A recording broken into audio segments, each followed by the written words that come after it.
Hi, I am Dr. Kim Sage. I'm a licensed clinical psychologist. Welcome to my YouTube channel and to this last bit of a series on being a parentified child. And basically that is a child who was functionally, like practically speaking, or emotionally in the role, very much so, of being a parent to the parents or the household or the siblings while this person was still a child. And so if you are just joining me, please check out the videos I posted earlier this week, going through the signs, the symptoms, and sort of the heart of what this issue is and how it can definitely be an invisible trauma that plays out in our lives and relationships. Also, if you are somebody who is trying to understand what happened to you and you don't really know when I talk about narcissistic parents or borderline parents or emotionally immature parents, I would highly encourage you to just do some more research and watch more videos, not just mine, but others, and try to find resources, because there's a specific dynamic that occurs in a specific wound for children of parents who remained untreated and who struggled with issues like narcissism or borderline PD, or just a general sense of not knowing how to operate in the role of parent. And not so we can label, but because I truly believe that there are some very specific, and research supports this, implications of what happens to us. We talk a lot about adult relationships with narcissists, but I don't think we're talking enough about children and what happens to children as a result. Because I believe that most all of the patients I've ever worked with who found themselves in, for example, abusively narcissistic relationships, most of them it didn't happen out of nowhere. Almost every single one of them I can tie back to certain dynamics in childhood. Now that is not to say it was their fault, but that subconsciously we're trying to work out those wounds, and we often subconsciously choose partners who are very similar to the caretakers in childhood who wounded us. So today's video is going to go through, well, how can I heal if I have these qualities that I say yes? There definitely are some issues that I believe would qualify me as a parentified child. As I mentioned in the last few videos, there are some really key issues to work on. And so I'm going to actually use, as an example in part, this page here, which is part of the workbook from my course on remothering yourself and learning to reparent the inner child and the outer sort of, or inner parent, I should say, that talks to your inner child, because you really are both, right? And so I'm going to use this template and then add to it with some things you can do. But of course, there's a lot more in anyone's course or books to pursue. And at the heart of it, it really is about what happens when you have, as I've said, borderline or narcissistic parents. I believe that we really have to heal and deal with what happened to us then, and often what's happening to us now. And that is also in this workbook I have from my online courses. Please check those links out down below. Okay, so let's get into what can you do, because I think it's important to offer, though this is not therapy or a replacement for therapy, we can do a lot of healing self-work in many regards, but certainly having a loving, guiding, supportive, informed therapist can make a huge difference if that's something you're able and or open to doing. So number one, I would say the first step is to honor the inner child, your inner child's experience, and using a journal or some kind of, like, on your computer, to write out the story of what happened to you, but write it in the voice of the child. So when I am little and I feel, or when I was little, I felt, okay? So you're writing as the inner child, telling your story and going through kind of what happened to you and where you struggle. Number two, the next step is to write back to that inner child as the adult loving parent. The idealized loving mother, I say. What would a loving mother say in response to a child sharing their story, their wounds, and their pain? And so you want to honor what they felt and how sorry you are and how you might, as the internalized parent, help them heal. And that is part of what I believe is this protocol for my remothering protocol. There's really three main pieces of it, which I'll get to. But I see this as like the overarching steps to heal, to really any inner child work. Number one is to cultivate internalized loving mothering. And that's how you set up your life, how you talk to yourself, how you engage in the world and relationships, boundaries, everything. And then this is part of my 3-part protocol: self-nurturing, self-safety, and self-soothing. And it breaks down all the things that I believe you need to do and say, and create actionable steps, and ways to talk to yourself, ways to heal, so that you are providing nurturing. That means like basic self-care and needs, all the way up to things like boundaries, which would be more self-protection, self-safety, as I'm saying. So how do you set up your life? When do you say yes? When do you say no? What is acceptable? What is not? Those types of things, even your own just general protection of your body, your boundaries, and of your own self. And self-soothing. How do you learn to calm and soothe your nervous system and heal that often very triggered hypervigilant response system, which we'll talk about in a minute.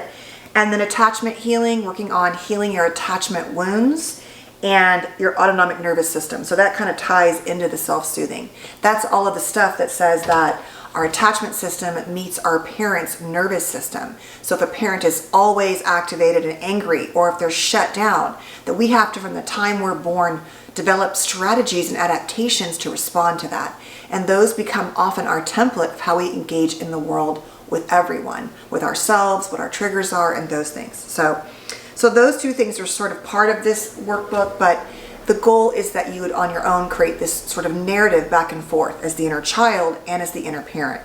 The third step, as I said, is to use skills. You can Google these through my course or other places, but what are the things you need to do, as I'm saying, to reparent yourself? Is it setting up boundaries, as I said? Is it learning how to deal with your anxiety and developing strategies and coping skills? Is it going to therapy and getting support? Number 4, learning to heal your nervous system, self-soothing, attachment healing, meditations, reparenting strategies, everything from the position of the body. That's why I mentioned it here. That's this whole nervous system and self-soothing. So it's developing strategies, not just things you say and think, but how you engage and how you deal with and heal your body. You know, yoga, exercise, mindfulness, breathing, anything that helps you when you're activated, calm and soothe.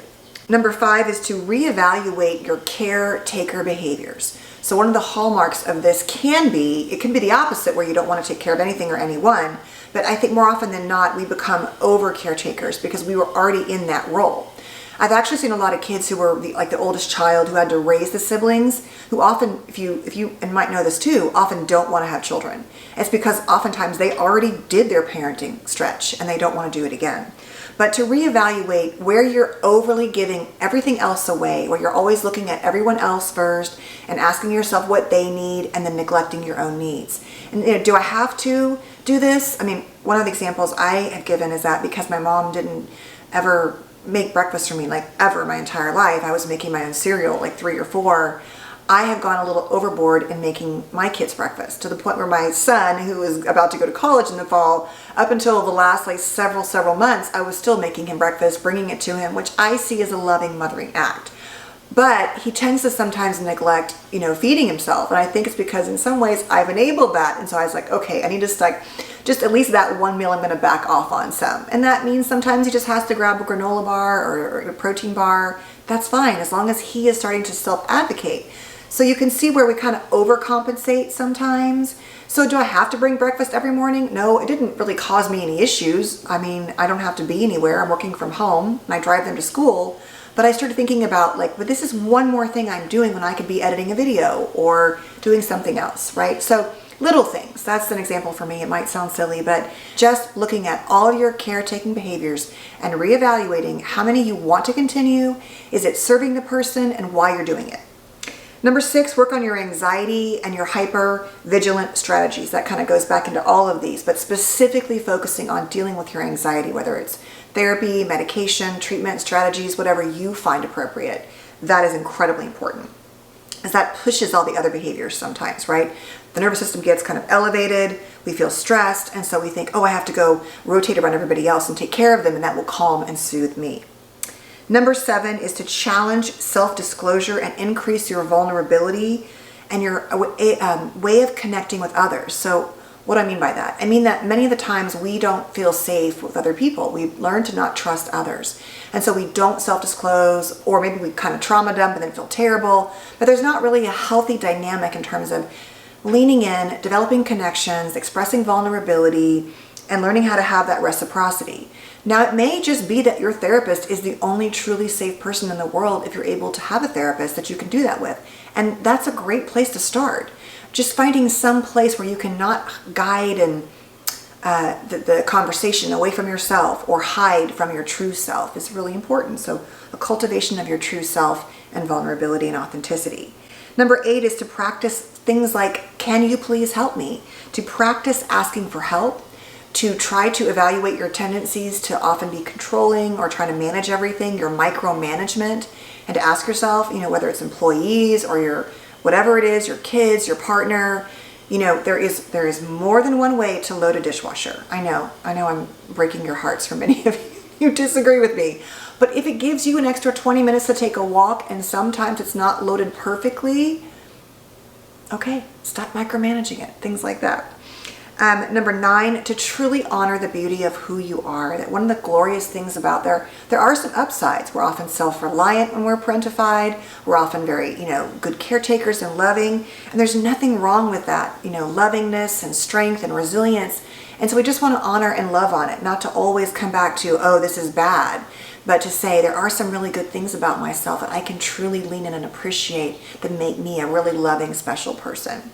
Number 10 is to increase your self-care dramatically because it's so often neglected. So have you neglected, dental appointments, medical appointments, things like getting a pedicure or a massage or taking a walk or how you want to, manifest relationships, like whatever it is that feels like self-care to you. That can be anything.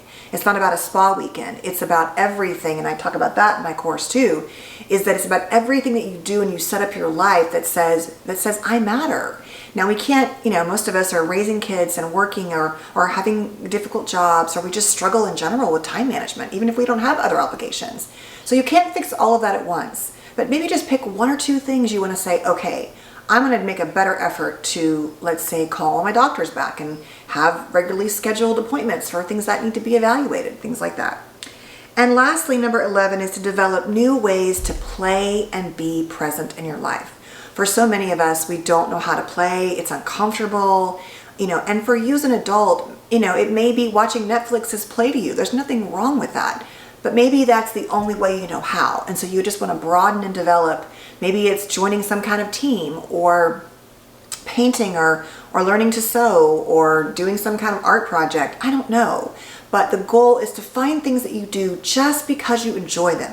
Not because you're going to learn something, get a gold star, be rewarded. I mean, if you're interested in things that make you smarter, great. But truly things that bring you joy that you're doing for joy's sake. And working on trying to be present. For me, sometimes I'll get up in the morning and I'm really trying to not do social media. And so I just get my coffee and I just try to sit. And I have 2 new bird feeders. I know I sound like I'm a freaking old human being now, but I love to watch my birds and pet my dogs. And sometimes I start getting anxious. I need to check this. I need to respond to videos.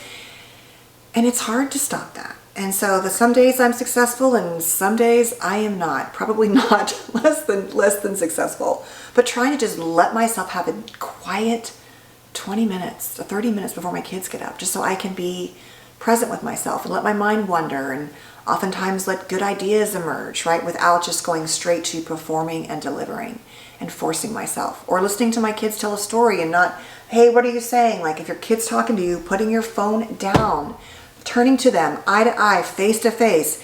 And I know it's torturous sometimes. I know I've raised 4 children and they're almost all adults now. I have 1 more in the nest after the fall, which is a whole other story. I'll probably have breakdowns next fall. But the idea is that I know it's hard, but time goes by faster than you think. And you are truly worthy of it. And it is also, at the same time, never too late to start.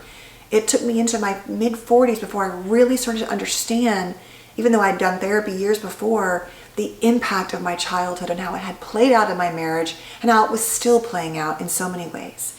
So if you're, and now still in my 50s, I still have so much to learn and grow. So I don't care if you're 90, you can still grow and learn. So please stay safe and well, have a beautiful weekend, and I will see you next week.